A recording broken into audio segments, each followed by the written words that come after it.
As I look back on the mission that we've had here on the International Space Station, I'm proud to have been a part of much of the science activities that happened over the last 2 months. The view is always amazing, though. I didn't think I would do another spacewalk, and to now have the chance to have done 4 more was just icing on the cake for a wonderful mission. Does the 10th one feel like the first one? No, a little more comfortable on the 10th one. It's hard to put into words just what it was like to be a part of this expedition, Expedition 63. It'll be kind of a memory that will last a lifetime for me. It's been a true honor. Dragon SpaceX, undock sequence commanded. Thrusters looking good. The hardest part was getting us launched, but the most important part is bringing us home.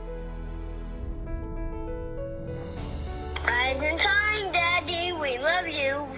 Hurry home so we can go get my dog. Splashdown. Welcome back to planet Earth, and thanks for flying SpaceX. It was truly our honor and privilege. Space Dads are back on Earth after a 19-hour return journey from space.